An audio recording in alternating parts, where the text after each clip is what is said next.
అందరికీ నా యొక్క నమస్కారములు.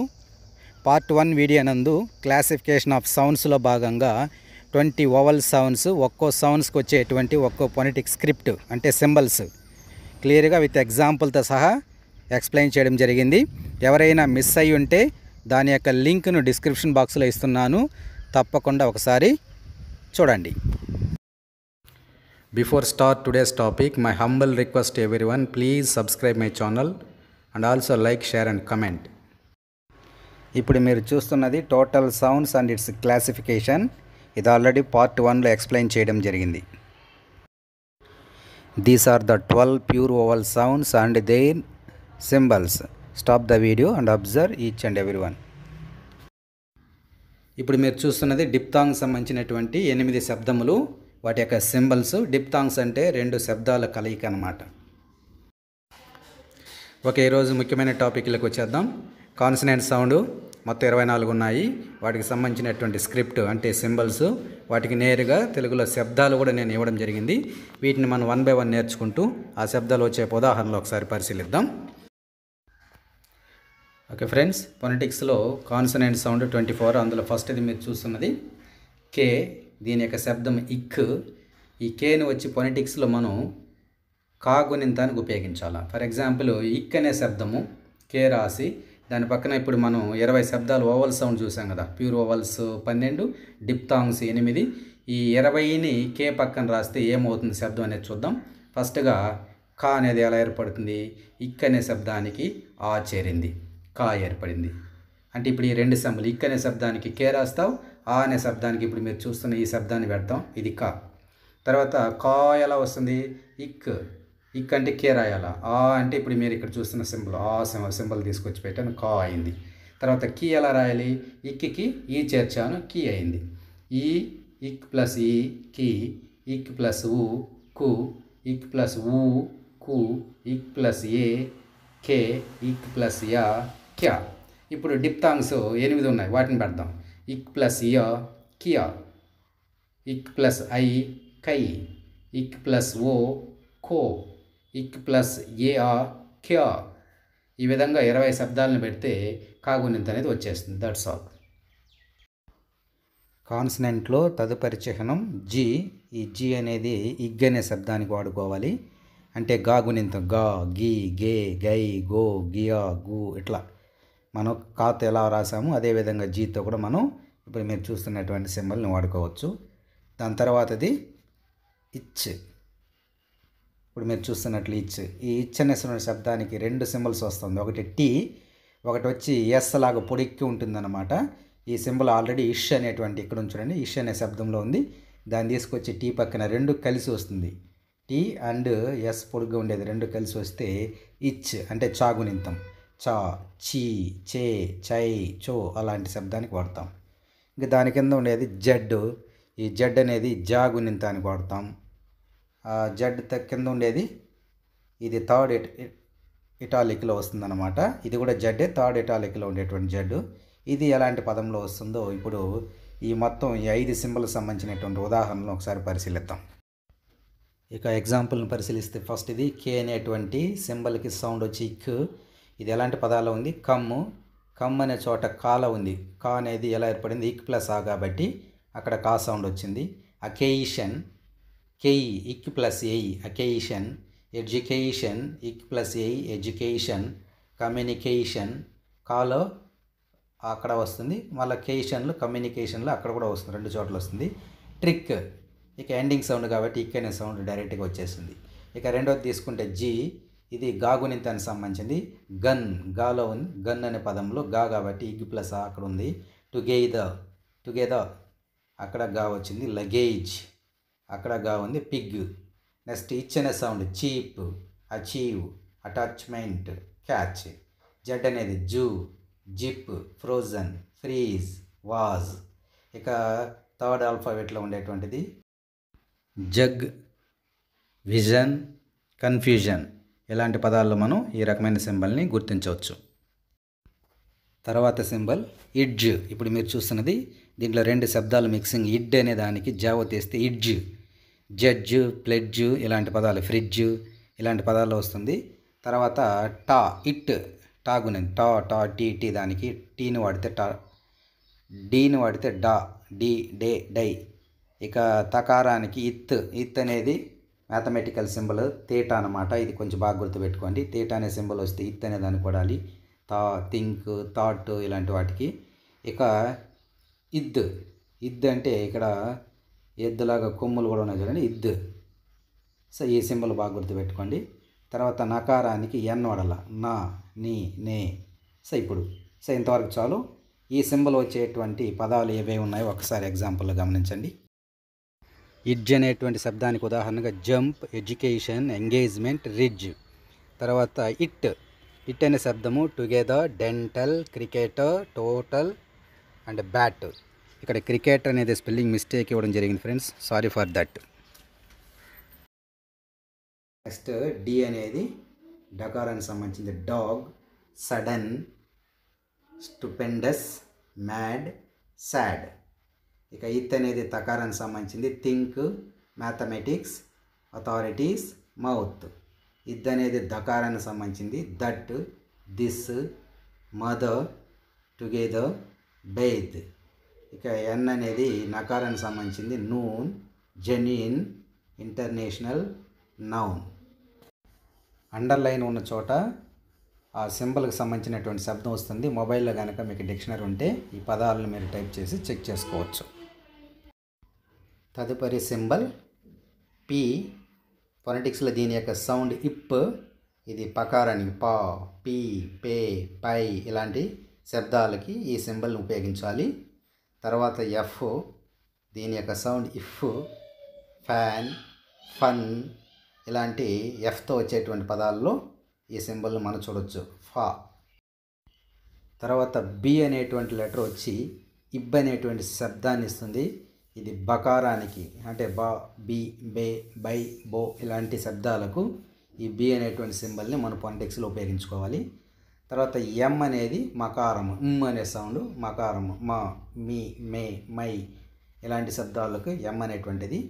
ఇప్పుడు చెప్పేది చాలా ఇంపార్టెంట్. ఇది జే అన్నమాట, కానీ ఇజ్ అనే సౌండ్ రాదు. ఇది యా, ఈ యకారానికి యూనివర్సిటీ, యూనిఫామ్ ఇలాంటి యాతో వచ్చే పదాలకు మాత్రం జే సింబల్ను వాడాలి. Very very important. చాలామంది జే అనగానే ఇజ్ అనే సౌండ్ అనుకుంటారు, తప్పు. జే అనేది యాకు వాడాలి. తర్వాత ఆర్ అనేది రకారము. తర్వాత ఇల్ లకారానికి దీన్ని ఉపయోగిస్తూ ఉంటాము. సో ఇప్పుడు ఈ శబ్దాలు వచ్చేటువంటి పదాలను ఒకసారి మన ఉదాహరణలో పరిశీలిద్దాం. పి అనేటువంటి లెటరు ఇప్ అనేటువంటి శబ్దంతో ఏ పదాలు ఉంది. First put. పు అన్నప్పుడు ఇప్ ప్లస్ ఊ కదా, కాబట్టి అక్కడ పి దగ్గర ఇప్ అనేటువంటి శబ్దము ఉచ్చరిస్తూ ఉంది. కంప్యూటర్ అక్కడ ఇప్. తర్వాత ఎవాపరేట్, క్యాప్. నెక్స్ట్ ఇఫ్ అనేటువంటి శబ్దంతో ఫన్, ఆఫర్, కన్ఫ్యూజన్, రఫ్. తర్వాత బి అనేటువంటి లెటర్ ఇబ్ అనేటువంటి శబ్దంతో ఏ పదాలు ఉంది. Book, cabbage, public, cab. ఇమ్ అనేటువంటి శబ్దంతో ఎం అనేటువంటి లెటర్ మస్ట్ అనే పదంలో ఉంది, రిమోట్లో ఉంది. తర్వాత ఎక్స్పెరిమెంటు, కామ్. నెక్స్ట్ జే అనేది యా సౌండ్కి కదా ఉపయోగిస్తాం. పేయబుల్, విద్యాలయ, టాయ్.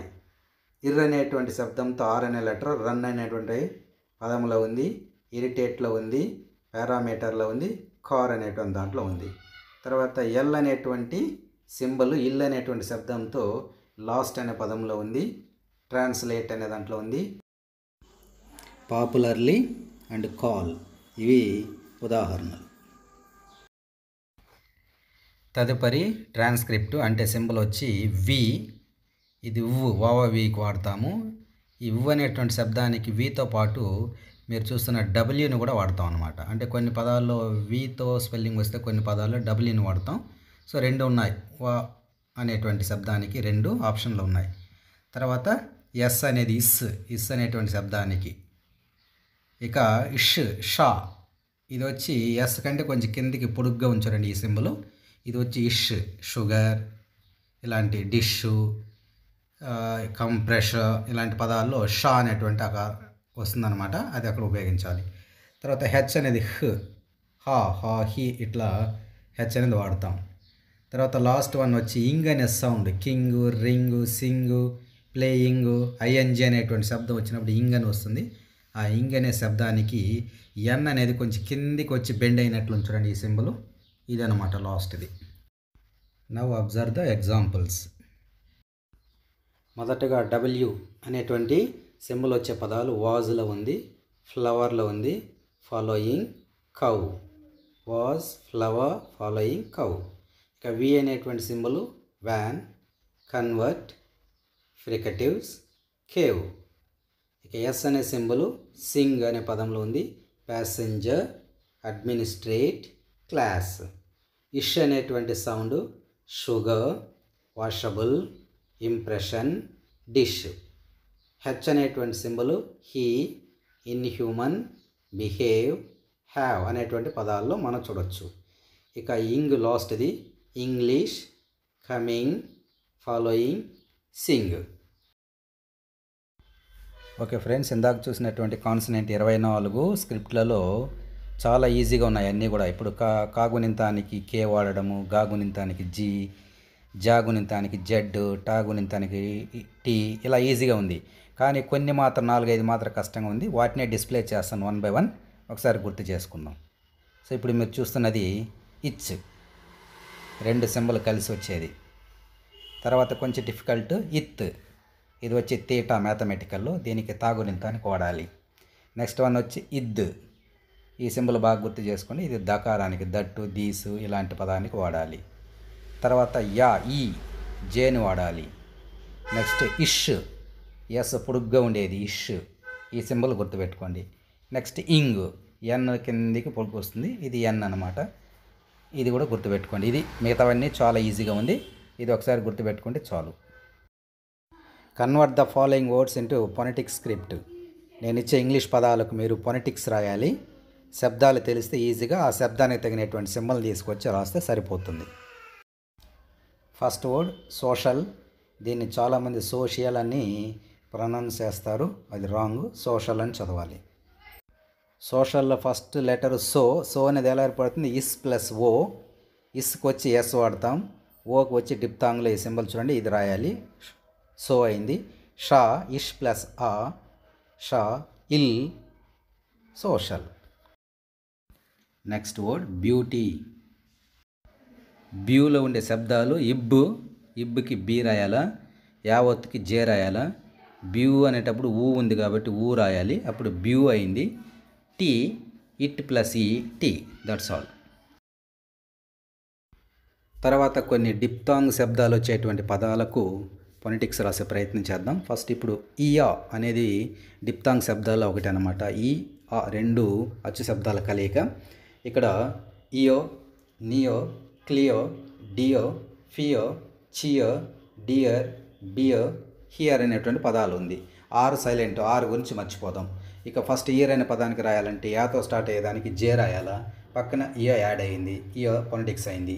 నియర్ అంటే నకారము, నా, నీ, నే ఏది వచ్చినా సరే ఎన్తో స్టార్ట్ చేయాలి, దాని పక్కన ఇయో పెట్టాలి. క్లియోలో 2 కాన్సనెంట్ సౌండ్ ఉంది, ఒకటి ఇక్కు, ఒకటి ఇల్లు. ఇక్కు, ఇల్లు, ఇక్కి కే పెట్టాలా, ఇల్లు అనేదానికి ఎల్ పెట్టాలి, తర్వాత ఇయో యాడ్ అయింది. డియో, డకారానికి డి ఫస్ట్ పెట్టి ఇయో యాడ్ చేసినాం. ఫియో, ఇఫ్, ఎఫ్ పెట్టాలి, ఇయో యాడ్ అవుతుంది.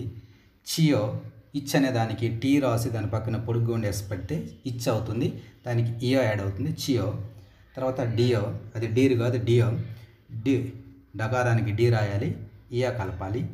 నెక్స్ట్ బియో, ఇది కూడా బీర్ కాదు బియర్ అని చదవాలి. సో బకారానికి బి రాసి ఇయో యాడ్ అవుతుంది. తర్వాత హియర్, హా, హా, హీ అనే దానికి హెచ్ రాయాలి, దానికి ఇయో యాడ్ అవుతుంది, దట్స్ ఆల్. నెక్స్ట్ సౌండ్ డిప్తాంగ్స్లో ఏఈ అనేది కూడా ఇంపార్టెంట్. ఏఈ ఉండే సౌండ్ ఉండే పదాలన్నీ నేను డిస్ప్లేలో చేస్తున్నాను, వాటికి రాయండి. మెయ్, ఇమ్ ప్లస్ ఏఈ, ఎం రాసి ఏఈ సౌండ్ పెట్టి సింబల్ పెడితే మెయ్. ఇబ్ రాసి ఏఈ పెడితే బెయ్. ఇక్లు రాసి ఏఈ పెడితే క్లెయ్. ఇడ్ రాసి ఏఈ పెడితే డై. సెయ్, ప్రెయ్, try. Next second row పదాలకి cake, ఇక్కు పక్కన ఏఈ పెట్టి మరలా ఇక్కు పెడితే cake. Make, bake, fake, shake, take.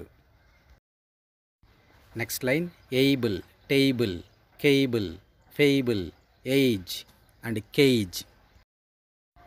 And last words nation and baby. ఇందాక మనం ఇచ్చినటువంటి ఇంగ్లీష్ వర్డ్కి ఫొనెటిక్స్ ఎలా రాయాలని చూసాము. ఇప్పుడు ఫొనెటిక్స్ స్క్రిప్ట్ ఇస్తే దాన్ని ఇంగ్లీష్ వర్డ్స్గా మీరు కన్వర్ట్ చేయండి. ఫస్ట్లో ఇట్ అంటే టీ ఉంటే ఇట్ అని అర్థం. దాని పక్కన డిప్తాంగ్ సౌండ్ ఏ ఉంది, టెయ్ అయింది. ఇబ్బు ఇల్లు టేబుల్. రెండవది ఇమ్ము పక్కన ఈ ఉంది, మీ ఇట్ మీట్. ఇడ్డు యా ఒత్తిచ్చిన డ్యూటీ డ్యూటీ. ఇక్ పక్కన ఆ రాస్తా కా అయింది, మళ్ళీ ఇట్ కట్. నెక్స్ట్ ఫొనెటిక్ స్క్రిప్ట్ చూస్తే ఫస్ట్ దాంట్లో ఇచ్ దానికి ఈ చేరింది, చీ ఇప్ cheap C H E A P cheap. Famous FAMOUS. Father FATHER. Cricketer అంటే క్రికెటర్ CRICKETER క్రికెటర్. మొదటగా ఇంగ్లీష్ పదాలకు ఫొనెటిక్ స్క్రిప్ట్ ఎలా రాయాలో అది నేర్చుకున్నాం. తర్వాత వాడు ఫొనెటిక్ స్క్రిప్ట్ ఇస్తే దాన్ని ఇంగ్లీష్ వర్డ్స్గా కన్వర్ట్ చేసాము. ఇప్పుడు ఇంకో మెథడ్ ఏంటంటే ఎగ్జామినేషన్లో ఇలా కూడా ఇస్తాడు. వర్డ్స్ ఇస్తాడు, ఆ వర్డ్లో పర్టికులర్ లెటర్ని అండర్లైన్ చేస్తాడు. ఆ అండర్లైన్ చేసిన లెటర్ యొక్క శబ్దాన్ని నువ్వు ఐడెంటిఫై చేయాలి. You have to identify the sound of the underline letter. Observe the first word fan. A is underlined, A is the vowel. So అక్కడ వవల్ కాబట్టి మనం ప్యూర్ వవల్లో ఫ్యాన్ అనేటప్పుడు యా అనేటువంటి సింబల్ వస్తుంది. నెక్స్ట్ రెండో దాంట్లో ఎడ్యుకేషన్, డీని అండర్లైన్ చేశారు కాబట్టి కాన్సనెంటు. సో కాన్సనెంట్ సౌండ్లో ఇడ్ ఇజ్ రెండు కలిపి వస్తుంది అనమాట, ఇడ్జ్ అని ఎడ్యుకేషన్. సో ఆ సింబల్ వస్తుంది దానికి. నెక్స్ట్ వర్డ్ క్యార్, ఆర్ సైలెంట్ క్యార్, క్యార్ అది క్యార్, ఏ ఆ అని వస్తుంది డిప్తాంగ్ సౌండ్. నెక్స్ట్ టైంలో ఐ, ఇది ఈజీ సౌండ్ కాబట్టి ఐ అనేది వస్తుంది. వాంటెడ్ అని చదవకూడదు, వాంటెడ్ అని చదవాలి. సో అక్కడ ఇడ్ అనే శబ్దం వస్తుంది. ఇక మిస్డ్కు బదులుగా మిస్ట్ అని చదవాలి దాన్ని, ఇస్ట్. నా వీడియో కనుక మీకు నచ్చినట్లయితే లైక్ చేయండి, షేర్ చేయండి అండ్ కమెంట్ చేయండి ఫ్రెండ్స్. మరొక వీడియోతో మీ ముందుకు వస్తాను. అంతవరకు సెలవు.